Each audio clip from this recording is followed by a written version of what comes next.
আগামী সোমবার যশোর সফরে যাচ্ছেন প্রধানমন্ত্রী তারেক রহমান। তার এই সফরকে ঘিরে জেলায় বিরাজ করছে উৎসব মুখর পরিবেশ।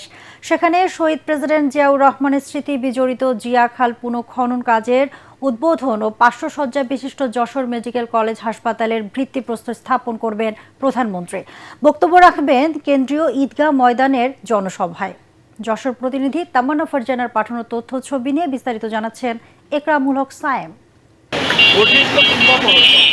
সরকার গঠনের পর প্রথমবারের মতো যশোরে প্রধানমন্ত্রীর প্রথম জনসভা। সফরের শুরুতে তিনি শার্শার উলাশিতে শহীদ রাষ্ট্রপতি জিয়াউর রহমানের স্মৃতিবিজড়িত জিয়াখাল পুনঃখনন কাজের উদ্বোধন করবেন। এরপর 500 শয্যা বিশিষ্ট যশোর মেডিকেল কলেজ হাসপাতালের ভিত্তিপ্রস্তর স্থাপন করবেন প্রধানমন্ত্রী। যশোরের কেন্দ্রীয় ঈদগাহ ময়দানে জনসভায় বক্তব্য রাখবেন তারেক রহমান। জনসভাকে ঘিরে মঞ্চ নির্মাণের কাজ প্রায় শেষ পর্যায়ে। শহরের গুরুত্বপূর্ণ মোড় ও সড়ক জুড়ে টাঙানো হয়েছে ব্যানার ফেস্টুন। প্রধানমন্ত্রীর সফরকে ঘিরে যশোরবাসীর প্রত্যাশার তালিকাও দীর্ঘ।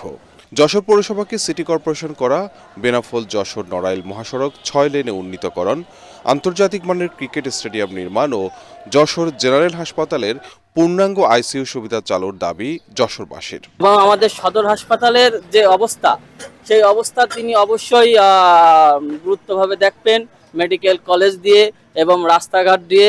2001 সালে যশোর মেডিকেল কলেজ প্রতিষ্ঠিত হলেও দীর্ঘ 15 বছরেও হাসপাতালের কার্যক্রম পূর্ণাঙ্গভাবে চালু হয়নি। শিক্ষার্থীদের প্রশিক্ষণ ও রোগীর চিকিৎসায় সেখানে 500 শয্যার হাসপাতাল চালুর দাবি দীর্ঘদিনের। যশোর এবং আশেপাশের পার্শ্ববর্তী এলাকার জনসাধারণ উন্নত চিকিৎসা পাবে, একই সাথে আমার শিক্ষার্থীরা মেডিকেল যে শিক্ষা, সেই শিক্ষাটিও যথাযথভাবে পাবে। প্রধানমন্ত্রীর আগমন উপলক্ষে বিএনপি নেতাকর্মীরা সভা সমাবেশ, লিফলেট বিতরণ ও প্রচার মিছিল চালিয়ে যাচ্ছেন। আমাদের সকল প্রস্তুতি ইনশাল্লাহ সম্পন্ন।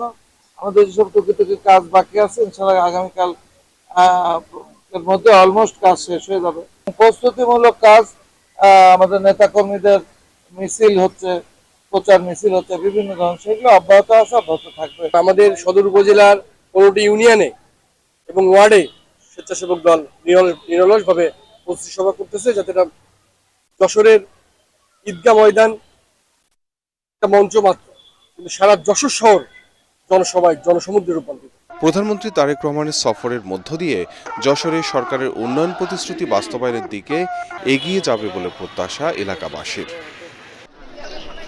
ইকরামুল হক সায়েম, এটিএন বাংলা।